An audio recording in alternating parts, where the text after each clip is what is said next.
Senador, itinutulak na gawing 3 taon ang kurso sa kolehiyo. Detalye ng balitang yan mula kay Rajuman Conte Batak. RMN Live Report!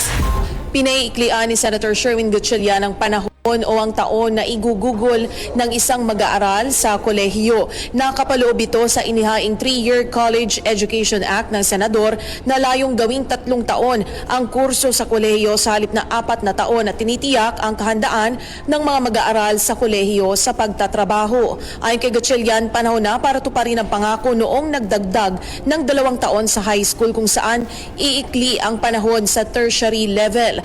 Pagpasok ng isang estudyante sa kolehiyo ay diretso na sila sa Specialized Focused College Education o pag-aaral ng mga major subjects ng kinuhang kurso. Ang mga general education courses naman ay isasama sa curriculum ng senior high school level.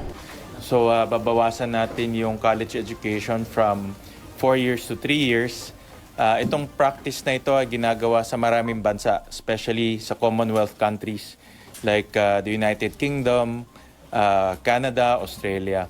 So pagpasok ng bata sa kolehiyo, ang kanyang pag-aaralan ay yung kanyang major na. Diretso na siya dun sa major.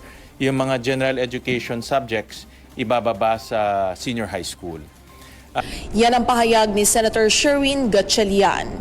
Kasama mo sa Diza XL RMN Manila, Rajuman Conde Batak, Tatak RMN.